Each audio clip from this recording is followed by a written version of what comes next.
Assalamualaikum warahmatullahi wabarakatuh. Hai sobat, kembali lagi dengan saya Safira Dewi dengan NIM 210320019.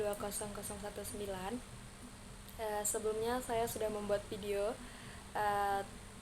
untuk memenuhi tugas mata kuliah manajemen dan risiko bisnis, di mana kemarin yang bertema risiko dan manajemen risiko. Dan kali ini saya akan melanjutkan materi kedua, yaitu yang bertemakan kerangka kerja manajemen risiko. Baik, langsung saja. Untuk mempersingkat ini ya waktu, langsung saja di slide pertama. Ini baik, dimana kerangka kerja manajemen risiko ini adalah suatu keberhasilan manajemen risiko tergantung pada efektivitas kerangka kerja manajemen yang menyediakan landasan yang akan ditanamkan pada organisasi. Kerangka kerja membantu dalam pengelolaan risiko secara efektif melalui penerapan proses manajemen risiko pada berbagai tingkat dan dalam konteks tertentu organisasi. Selanjutnya, tujuan dari kerangka kerja manajemen risiko ini adalah yang pertama, yaitu kerangka kerja memastikan bahwa informasi tentang risiko yang berasal dari proses manajemen risiko secara memadai dilaporkan dan digunakan sebagai dasar pengambilan keputusan dan pemenuhan akuntabilitas di semua tingkat organisasi yang relevan. Pada ISO 300.000 pada tahun 2009. Sebelumnya mungkin dari teman-teman ada yang bingung ya, ISO 300.000 itu apa sih gitu ya kan. Jadi saya sedikit menjelaskan di mana ISO atau ISO 300.000 ini adalah keluarga standar internasional pedoman penerapan manajemen risiko yang diterbitkan oleh International Organization for Standardization. Standar yang diterbitkan pada tanggal 13 November pada tahun 2009. Dan ini disajikan bagaimana kerangka kerja manajemen risiko sebagaimana digambarkan pada gambar 4.3 berikut. Sobat-sobat bisa lihat gambar 4.3 arsitektur manajemen risiko, di mana gambar biru manajemen prinsip manajemen risiko, di mana ada 11 prinsip manajemen risiko. Yang pertama itu menciptakan dan melindungi nilai, dan yang kedua bagian terpadu dari semua proses dalam organisasi, dan yang ketiga bagian dari pengambilan keputusan. Keempat, eksklusif, ditujukan pada ketidakpastian, dan yang kelima sistematik, terstruktur dan tepat waktu, dan yang keenam berdasarkan informasi terbaik yang tersedia, dan yang ketujuh disesuaikan dengan penggunaannya.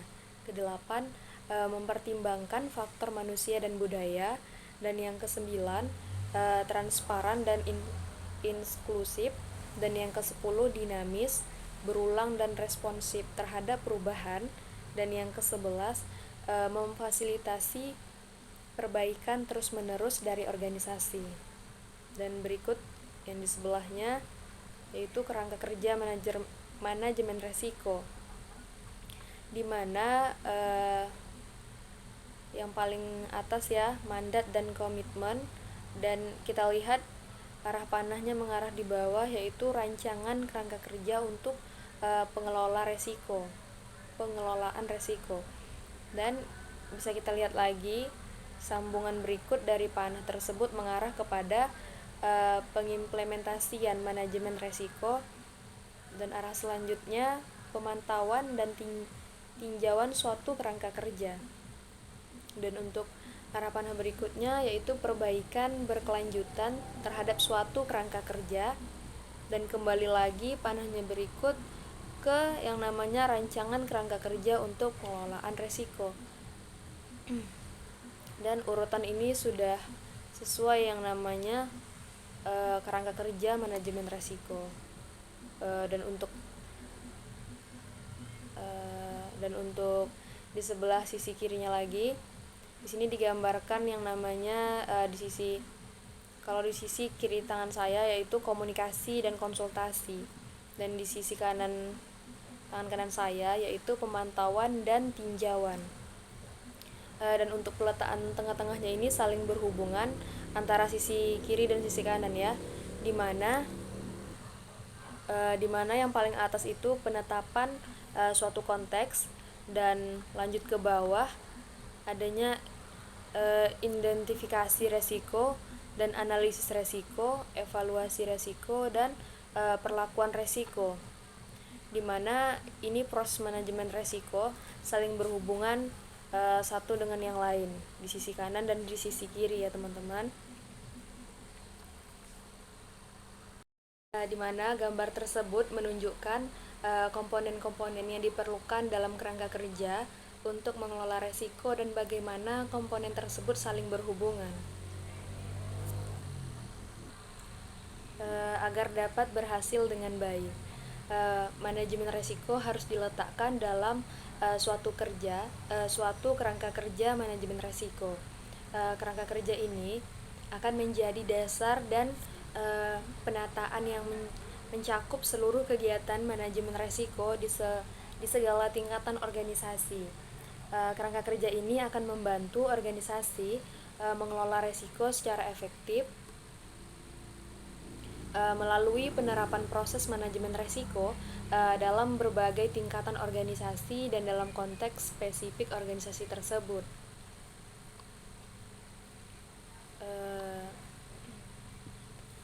Dan kerangka kerja ini akan memastikan bahwa informasi resiko yang lengkap dan memadai yang diperoleh dari proses manajemen resiko akan dilaporkan serta digunakan sebagai landasan untuk pengambilan keputusan. Hal ini dilakukan sesuai dengan kejelasan akuntabilitas pada setiap tingkatan organisasi. Di mana di sini gambar pada 4.4 bisa teman-teman lihat komponen kerangka kerja manajemen resiko, di mana yang paling atas ini mandat dan komitmen. Dan yang di bawahnya yang pertama 1. Desain kerangka kerja pengelolaan resiko. Di sini ada 7 bagian. Yang pertama itu memahami organisasi dan konteksnya, dan yang kedua menetapkan kebijakan manajemen resiko, yang ketiga akuntabilitas, dan yang keempat integrasi ke dalam proses organisasi, dan yang kelima sumber daya, keenam membangun mekanisme komunikasi internal dan pelaporan, dan yang ketujuh membangun komunikasi eksternal dan mekanisme pelaporan. Dan untuk arah panah selanjutnya yaitu nomor 2, menerapkan manajemen resiko, dan terbagi menjadi di sini ada 2 bagian. Yang pertama menerapkan kerangka kerja untuk mengelola resiko, dan yang kedua pelaksanaan proses manajemen resiko. Dan untuk selanjutnya yang nomor ketiga yaitu melakukan pemantauan dan peninjauan kerangka, dan yang keempat perbaikan kerangka kerja berkesinambungan. Mana kerangka kerja tersebut tidak dimaksudkan sebagai sebuah sistem manajemen, tetapi lebih ditujukan untuk membantu organisasi mengintegrasikan manajemen resiko ke dalam keseluruhan sistem manajemen organisasi. Oleh karena itu, organisasi harus mengadopsi komponen-komponen dari kerangka kerja ini ke dalam kebutuhan khas organisasi tersebut. Apabila praktek dan proses manajemen yang ada sudah mengandung komponen dari manajemen resiko, atau bila organisasi tersebut telah mempunyai suatu sistem manajemen resiko untuk suatu jenis resiko tertentu atau kondisi tertentu, maka keadaan ini harus dicermati secara kritis dan dinilai ulang. Hal ini dilakukan dengan membandingkannya dengan standar internasional sebagai dasar untuk menentukan kecukupan atau kelayakan sistem yang ada. Dan selanjutnya mandat dan komitmen, pengenalan dan upaya menerapkan manajemen resiko yang efektif mempersyaratkan adanya komitmen yang kuat dan berlanjut dari manajemen organisasi. Untuk itu, diperlukan perencanaan yang matang dan strategi yang tepat dalam pelaksanaannya. Guna melaksanakan hal ini, maka manajemen harus yang pertama mengartikulasikan dengan jelas pentingnya manajemen resiko bagi organisasi dan menetapkan kebijakan manajemen resiko. Menetapkan indikator kinerja manajemen resiko yang selaras dan dengan indikator kinerja organisasi. Memastikan bahwa sasaran manajemen resiko selaras dengan strategi dan sasaran organisasi, dan memastikan kepatuhan terhadap peraturan perundang-undangan, menugaskan secara jelas dan dengan akuntabilitas serta tanggung jawab unit manajemen resiko pada tingkatan yang memadai, dan memastikan bahwa tersedia alokasi sumber daya yang cukup untuk kegiatan manajemen resiko, dan mengkomunikasikan manfaat manajemen resiko ke seluruh pemangku kepentingan terkait dan memastikan bahwa kerangka kerja manajemen resiko senantiasa berfungsi dengan baik. Selanjutnya, penjelasan dari gambar 4.4 tersebut itu memperjelas gambaran umum mengenai kerangka kerja manajemen resiko sebagai induk dari proses manajemen resiko yang lebih bersifat teknik. Kerangka kerja ini tidak dimaksudkan untuk menggambarkan sebuah sistem manajemen baru, tetapi lebih ditujukan untuk membantu organisasi dalam mengintegrasikan manajemen resiko ke dalam sistem manajemen organisasi keseluruhan. Secara sederhana, skema tersebut menunjukkan gambaran mengenai bagaimana seharusnya tata kelola manajemen resiko dilaksanakan. Tata kelola manajemen risiko yang baik terdiri dari 3 aspek, yaitu struktural, operasional, dan perawatan. Di mana aspek struktural ini adalah sejumlah tindakan yang harus diambil untuk membantu kebijakan dan struktur untuk melaksanakan tata kelola manajemen risiko. Dan yang dikatakan aspek operasional adalah sejumlah prosedur, teknik, dan metode yang harus disusun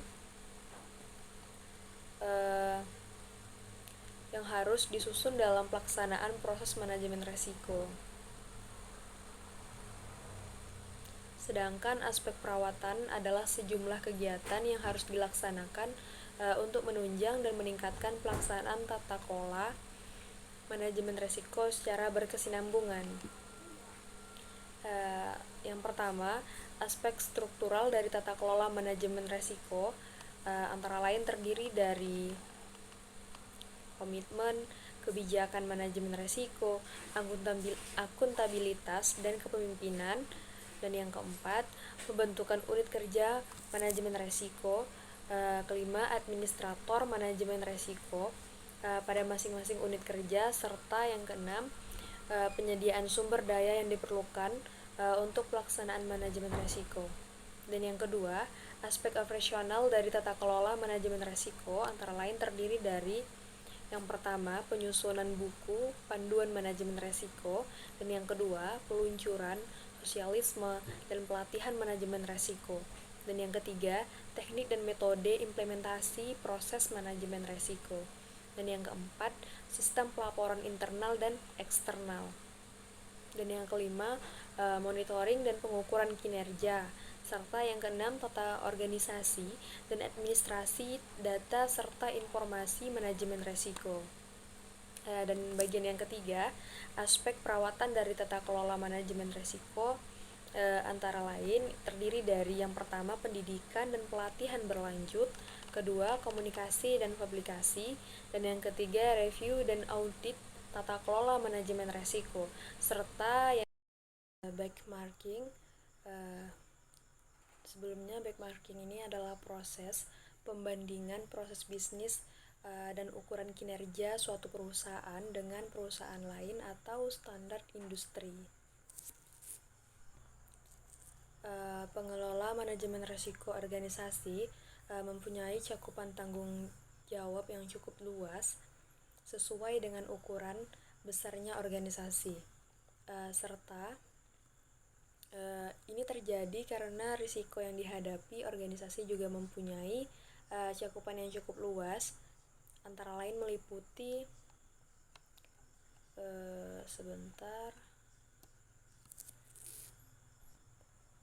antara lain meliputi risiko strategis, operasional, keuangan, hukum, dan lain-lain. Gambar 4.4 tersebut menunjukkan bahwa terlepas dari besar kecilnya organisasi, pelaksana manajemen risiko haruslah mengeluarkan kebijakan, aturan, dan standar pengelolaan risiko.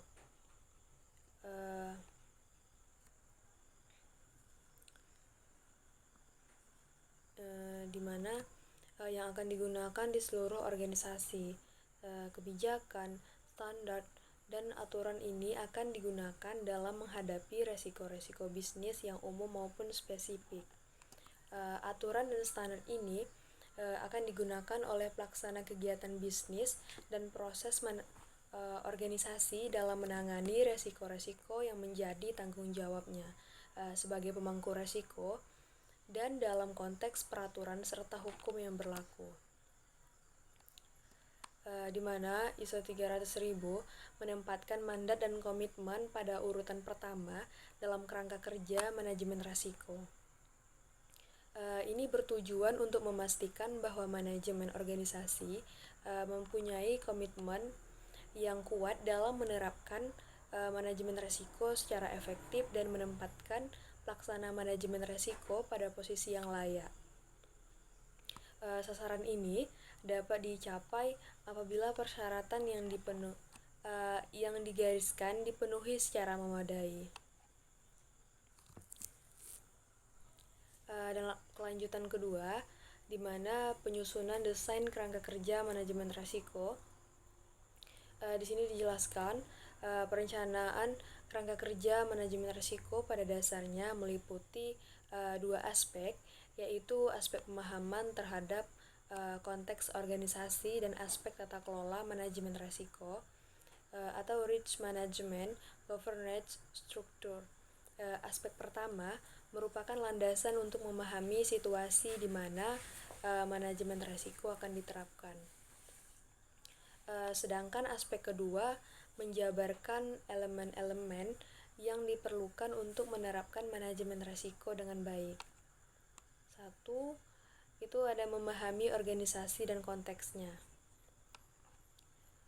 Sebelum mulai merencanakan dan menerapkan kerangka kerja manajemen risiko, sangat penting untuk memahami kondisi dan sifat organisasi serta konteks eksternal maupun internal. Hal ini sangat penting karena akan menentukan bentuk rencana dari kerangka kerja tersebut. Yang pertama, konteks eksternal organisasi, antara lain yang pertama lingkungan budaya, kedua politik, ketiga hukum, keempat ekonomi, kelima teknologi, keenam geografis, dan yang terakhir kondisi alam, baik secara domestik, regional maupun internasional. Dan yang kedua, faktor kunci dan kecenderungan atau tren yang mempunyai dampak terhadap sasaran organisasi. Dan yang ketiga, persepsi dan nilai-nilai yang dianut para pemangku kepentingan eksternal organisasi. Dan selanjutnya ada konteks internal organisasi, antara lain yang pertama ada kapabilitas organisasi dalam pengertian sumber daya dan pengetahuan, contohnya dana, orang, waktu, proses, sistem, teknologi, dan lain-lain. Dan yang kedua, sistem informasi, arus informasi, dan proses pengambilan keputusan, baik formal maupun informal. Dan yang ketiga, para pemangku kepentingan internal. Dan yang keempat, kebijakan, sasaran, dan strategi yang digunakan untuk mencapai sasaran tersebut. Dan yang kelima, persepsi, nilai-nilai, dan budaya organisasi. Dan yang keenam, standar dan model acuan yang digunakan oleh organisasi.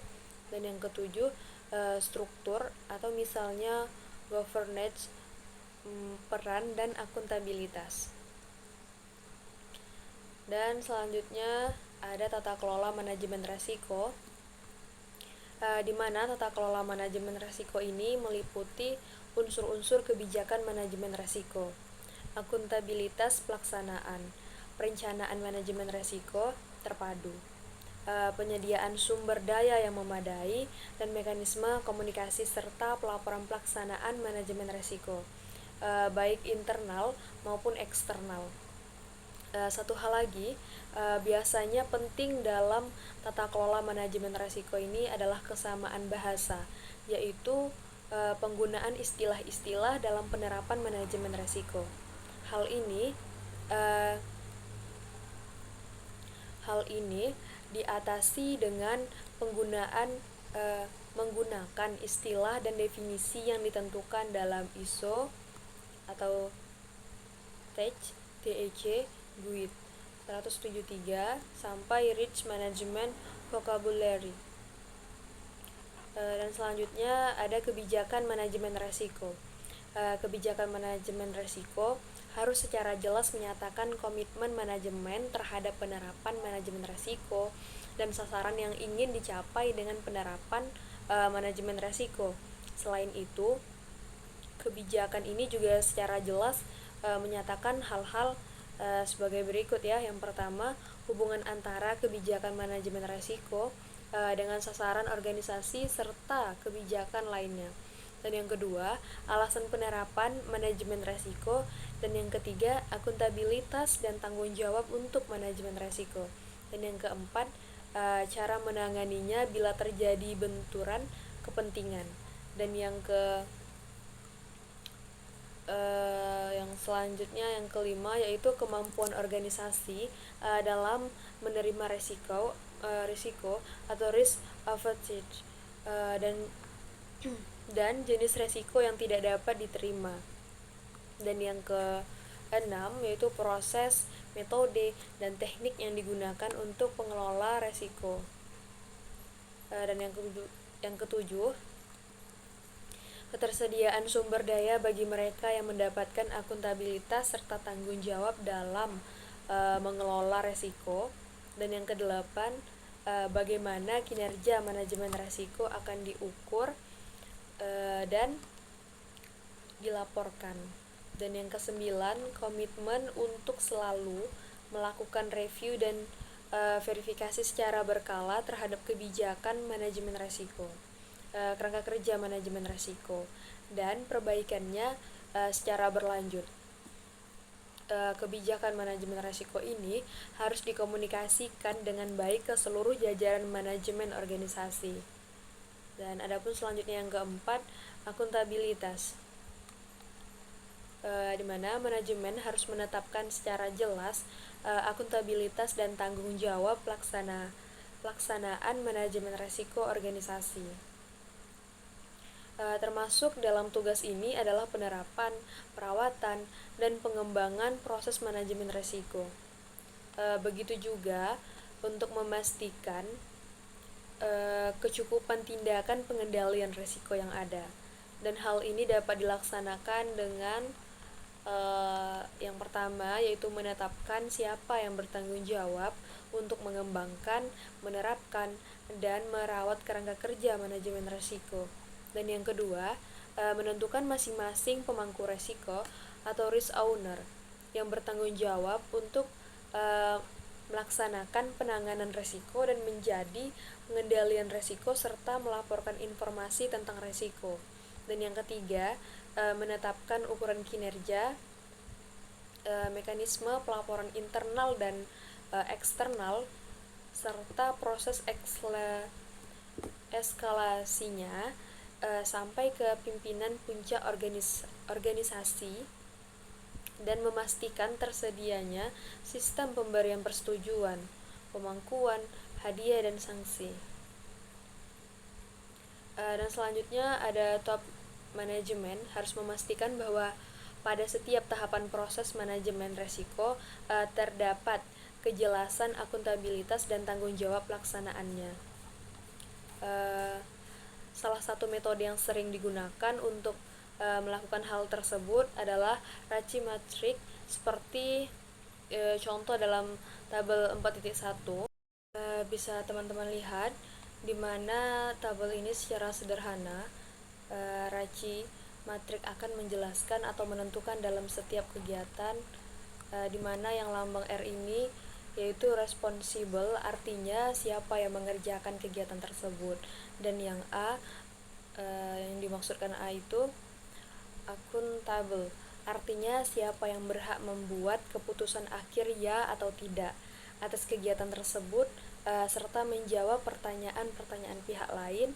Dan yang dikatakan C yaitu konsultan, artinya harus diajak konsultasi atau dilibatkan sebelum atau saat kegiatan tersebut dilaksanakan atau dilanjutkan. Serta yang I, lambang I itu informed, artinya siapa yang harus diberi informasi mengenai apa yang sedang terjadi atau sedang dilakukan tanpa harus menghentikan kegiatan tersebut. Selanjutnya bisa teman-teman lihat salah satu metode yang digunakan untuk menjabarkan Raci pada tabel 4.1. Contoh Raci matriks sederhana ini bisa teman-teman lihat ya, dimana yang pertama itu ada yang namanya judul di atasnya tahap proses manajemen resiko, dan yang di bawahnya terisi nomor 1 yaitu persiapan, dimana di sebelah tabel berikutnya komite pemantauan risiko, dan selanjutnya top manajemen dan fungsi manajemen risiko, dan divisi operasional, dimana di bagian persiapan komite pemantauan risikonya tidak terisi ya, berarti memang tidak ditujukan maksud dari yang Raci tersebut. Dan top manajemennya ada yaitu lambang A, dimana tadi A dikatakan akuntabel, artinya siapa yang berhak membuat keputusan akhir ya atau tidak atas kegiatan tersebut serta menjawab pertanyaan-pertanyaan pihak lain. Jadi jelas ya dikatakan di sini top manajemennya ada, dan fungsi manajemen risikonya begitu pula ada ya, dimana diberi lambang R, dan R tadi itu dikatakan responsible, artinya siapa yang mengerjakan kegiatan tersebut. Dan di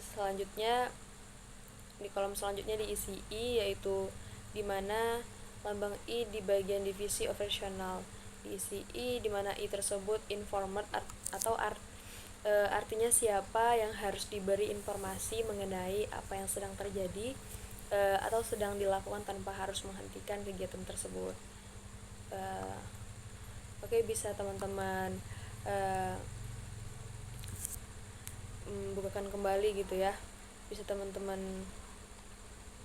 lihat lagi di mana tadi arti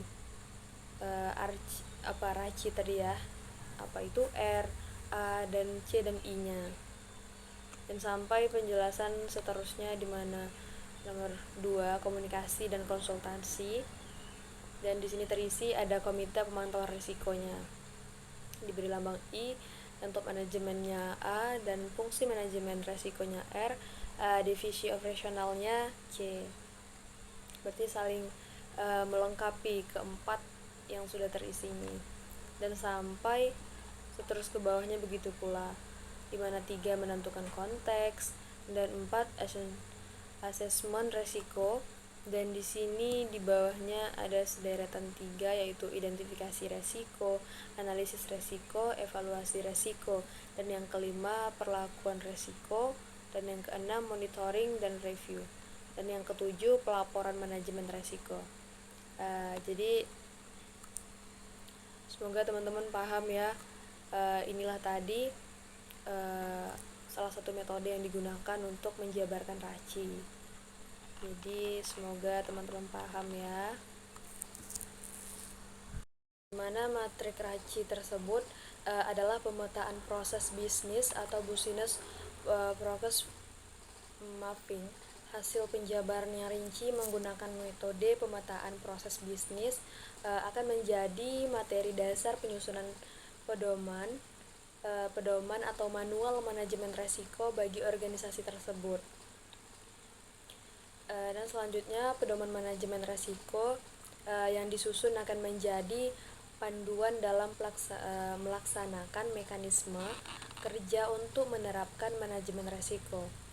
Juga mekanisme pelaporan internal maupun eksternal. Dan selanjutnya yang kelima, integrasi ke dalam proses organisasi supaya manajemen resiko dapat berfungsi secara relevan, efektif, dan efisien. Ia harus dijadikan bagian dari seluruh praktek manajemen serta proses bisnis organisasi. Proses manajemen resiko tidak boleh dilakukan terpisah dari proses manajemen lainnya. Proses manajemen kebijakan bisnis, perencanaan strategi, penyusunan rencana bisnis, dan proses manajemen perubahan. Harus terdapat perencanaan manajemen resiko untuk seluruh organisasi atau organization with risk management plan untuk memastikan bahwa kebijakan manajemen resiko diterapkan dan manajemen resiko benar-benar menjadi bagian dari praktik-praktik organisasi serta proses bisnis. Dan penjelasan yang keenam yaitu ada sumber daya, di mana manajemen organisasi harus mengalokasikan sumber daya yang memadai untuk pelaksanaan manajemen resiko. Pertimbangan harus diberikan antara lain yang pertama itu ada personalia dengan pengalaman, keterampilan, dan kemampuan yang memadai serta jumlah yang sesuai dengan kebutuhan. Dan yang kedua, sumber daya lain yang diperlukan untuk setiap tahapan penerapan manajemen resiko. Dan yang ketiga, proses dan prosedur yang terdokumentasi dengan baik dan sistem dokumentasinya serta sistem informasi dan manajemen pengetahuan atau knowledge management system. Selanjutnya penjelasan di bagian ketujuh yaitu ada namanya pembuatan mekanisme komunikasi internal dan pelaporan. Di mana di sini dijelaskan manajemen organisasi haruslah membangun mekanisme serta pelaporan dan komunikasi internal. Hal ini diperlukan untuk memastikan bahwa di sini terbagi ada 4 bagian. Yang pertama, komponen kunci kerangka kerja manajemen resiko dan setiap perubahan yang terjadi dapat dikomunikasikan dengan baik ke seluruh pihak terkait. Dan yang kedua, tersedianya cukup laporan tentang efektivitas kerangka kerja manajemen resiko dan hasil dari proses manajemen resiko. Dan yang ketiga, informasi hasil penerapan manajemen resiko selalu tersedia di tiap tingkatan yang memerlukan dan pada waktu yang diperlukan, serta yang terakhir terselenggaranya proses konsultasi dengan para pemangku kepentingan internal. Dalam mekanisme yang dibangun ini harus juga mencakup proses untuk mengonsolidasikan informasi resiko dan bila diperlukan dari berbagai sumber dalam organisasi dengan memerhatikan tingkat kepekaan informasi tersebut. Dan selanjutnya penjelasan bagian ke-8 yaitu pembuatan mekanisme komunikasi eksternal dan pelaporan, di mana manajemen organisasi hendaknya mengembangkan dan menerapkan sebuah rencana tentang cara mereka akan berkomunikasi dengan para pemangku kepentingan atau stakeholder, dan kegiatan ini antara lain meliputi yang pertama pengikutsertaan pemangku kepentingan eksternal dan memastikan terjadinya proses komunikasi yang efektif. Dan selanjutnya, pelaporan ke pihak eksternal sesuai dengan tuntutan kepatuhan hukum serta penerapan good corporate governance. Dan yang ketiga, melaksanakan pengungkapan informasi sesuai dengan peraturan perundangan yang berlaku. Dan selanjutnya menyampaikan umpan balik dan laporan atas proses komunikasi dan konsultasi, dan menggunakan komunikasi untuk membina dan meningkatkan kepercayaan kepada organisasi, dan berkomunikasi dengan seluruh pemangku kepentingan, terutama pada saat terjadi krisis atau keadaan darurat. Selanjutnya ada penerapan manajemen resiko, di mana penerapan manajemen resiko terdiri dari penerapan kerangka kerja manajemen resiko dan penerapan proses manajemen resiko. Yang pertama itu ada penerapan kerangka kerja manajemen resiko, di mana dalam menerapkan kerangka kerja manajemen resiko, organisasi hendaknya yang pertama yaitu menetapkan strategi dan waktu yang tepat untuk menerapkan kerangka kerja ini. Dan yang kedua, menerapkan kebijakan manajemen risiko dan proses manajemen risiko pada proses-proses organisasi. Dan yang ketiga, mematuhi semua ketetapan peraturan perundangan yang berlaku. Dan yang keempat, mendokumentasikan proses pengambilan keputusan, termasuk proses penentuan sasaran yang sesuai dengan hasil dari proses manajemen risiko. Dan yang kelima, menyelenggarakan sosialisasi dan pelatihan manajemen risiko. Dan yang keenam ya terakhir, melakukan komunikasi dan konsultasi dengan para pemangku kepentingan yang memastikan bahwa kerangka kerja manajemen risiko memang sesuai kebutuhan dan efektif. Dan di bagian penjelasan yang kedua, di mana tadi menjelaskan penerapan kerangka kerja manajemen risiko, dan selanjutnya yang kedua menjelaskan penerapan proses manajemen risiko. Di mana manajemen risiko dapat dikatakan telah terlaksana dengan baik bila proses manajemen risiko yang diuraikan secara rinci dalam bab-bab selanjutnya telah terlaksana dengan baik di setiap tingkatan dan fungsi organisasi. Proses penerapan manajemen risiko ini merupakan bagian dari praktik-praktik terbaik organisasi dan proses bisnis organisasi.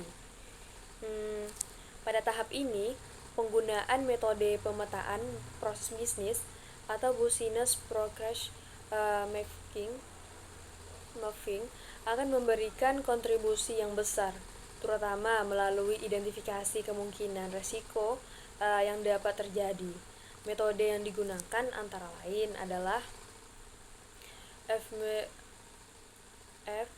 FMEA atau Failure Mode Effect and Analysis, Risk Breakdown Struktur atau disingkat RBS, dan CRSA atau Controlled Risk Self Assessment yang lain-lain.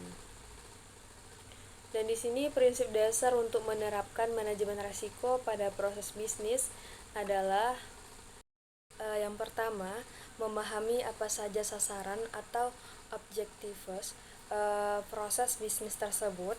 Dan yang kedua, mengidentifikasi apa saja yang dapat menghambat tercapainya sasaran bisnis proses tersebut. Dan yang ketiga, pengendalian apakah yang harus dilakukan agar risiko-risiko tersebut dapat ditiadakan atau dikurangi. Dari prinsip dasar inilah maka dikembangkan beberapa hal guna mempersiapkan menerapkan manajemen risiko, yaitu yang pertama proses bisnis. Menurut Jack dan Keller pada tahun 2009, Mereka menjelaskan bahwa proses bisnis terdiri dari beberapa elemen, yaitu input, transformasi, dan output. Secara sederhana dapat dijelaskan sebagai berikut. Yang pertama, input adalah segala sesuatu yang menjadi masukan atau bahan baku bagi proses tersebut. Dan masukan ini dapat berupa benda yang terukur atau suatu hal yang tidak terukur atau intangible, seperti pengetahuan, informasi, dan lain-lain. Dan selanjutnya yang kedua, transformasi. Transformasi adalah semua kegiatan untuk mengubah seluruh masukan menjadi output. Proses transformasi ini biasanya tidak terdiri dari satu proses, tetapi bisa terdiri dari sub-sub proses atau urutan proses-proses lainnya. Dan selanjutnya yang ketiga, output adalah sasaran dari proses tersebut. Apa yang ingin dihasilkan dari proses tersebut akan disajikan kepada pelanggan atau proses berikutnya. Hal ini dapat berupa sasaran yang terukur atau tak terukur. Sebagai catatan tambahan, dalam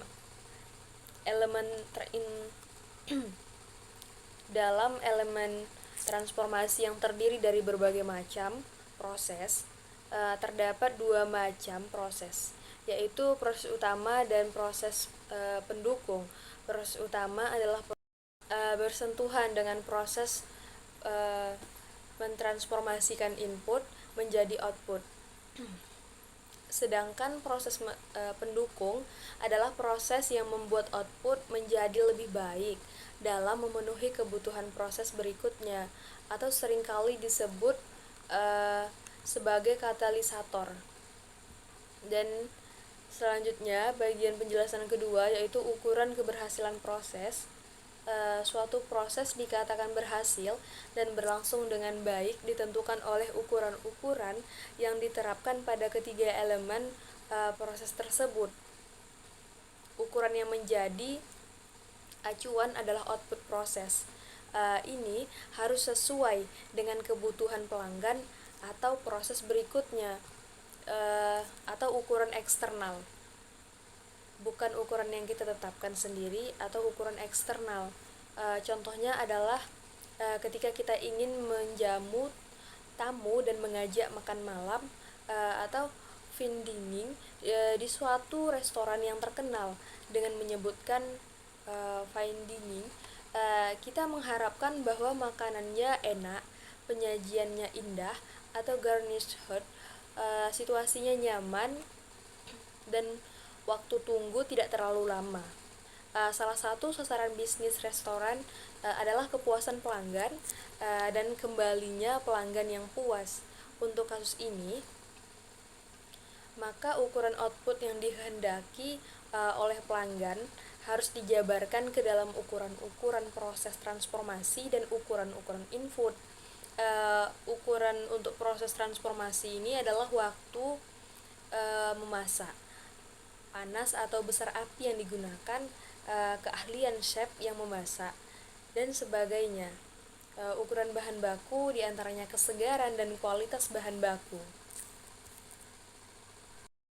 Dan tahapan selanjutnya yaitu penjelasan ukuran resiko, di mana resiko mempunyai beberapa elemen yang dapat digunakan sebagai bahan pertimbangan, antara lain sumber resiko atau source of risk, kemungkinan terjadinya resiko atau likelihood, dan dampak resiko terhadap sasaran proses bisnis atau impact atau konsekuensinya. Pertama-tama harus diidentifikasi sumber resiko yang dapat menggagalkan dipenuhinya kriteria keberhasilan yang dirumuskan. Untuk kasus tersebut, misalnya adalah ketersediaan bahan baku, kualitas bahan baku. Ketersediaan bahan baku, kualitas bahan baku, keahlian chef atau juru masak, kelengkapan bumbu, dan lain-lain. Terhadap sumber-sumber resiko yang telah diidentifikasikan. Diperkirakan besarnya kemungkinan mengakibatkan terjadinya resiko. Proses ini biasanya dilakukan sesuai dengan pengalaman yang lalu dan digunakan besaran yang disepakati. Misalnya, frekuensi kejadian dalam rentang waktu tertentu, atau minggu, bulan, atau tahun. Contohnya, kualitas bahan baku yang tidak memenuhi kualitas rata-rata terjadi sekali dalam sebulan. Ukuran lain juga dapat digunakan asal sudah disepakati bersama. Bila resiko tersebut sudah terjadi, perlu juga diterapkan suatu ukuran guna membandingkan satu resiko dengan resiko lainnya. Dan untuk mengukur dampaknya terhadap keseluruhan bisnis organisasi, ukuran yang sering digunakan adalah kerugian yang terjadi atau dampak finansial, kerusakan terhadap properti atau dampak ke properti dan peralatan, kecelakaan atau korban jiwa yang terjadi atau dampak pada manusia, keterlambatan waktu penyelesaian pekerjaan, dan lain sebagainya. Selain ukuran tersebut, juga dikenal istilah persepsi terhadap resiko. Misalnya, pada kasus yang saya jelaskan tadi, dipersepsikan bahwa satu pelanggan tidak puas tidak masalah karena masih banyak pelanggan lainnya. Oleh karena itu, kondisi ini atas tidak dianggap sebagai risiko yang perlu ditangani. Sebaiknya jika ketidakpuasan pelanggan dianggap sebagai sesuatu yang berbahaya dan merupakan resiko, maka akan dilaksanakan tindakan terhadap hal tersebut. Selain itu, masih banyak istilah lain yang akan dibahas pada bab-bab selanjutnya. Dan penjelasan yang bagian keempat yaitu tindakan pengendalian. Di sini tindakan pengendalian adalah kebijakan dan prosedur untuk memastikan bahwa kemungkinan kesalahan dalam suatu proses dapat dihindari atau dicegah dalam proses produksi. Tindakan pengendalian ini sering disebut sebagai yang namanya quality assurance yang terdiri dari inspeksi dan pengendalian mutu atau quality control. Dalam perencanaan resiko, prinsip tindakan pengendalian ada dua, yaitu menangani sumber resiko dan menangani yang namanya dampak resiko. Menangani sumber resiko berarti mencegah terjadinya resiko dengan menangani penyebab resiko dan memicu timbulnya resiko sehingga kemungkinan timbulnya resiko menjadi rendah. Baik, itu saja penjelasan dari seputar kerangka kerja manajemen resiko. Dan bila ada penyampaian kata yang kurang tepat, saya mohon maaf, dan kritik dan sarannya. Dan juga di sini saya sesama kita, teman-teman juga di rumah, sama-sama saling berproses. Dan saya akhiri, wassalamualaikum warahmatullahi wabarakatuh. See you, bye bye.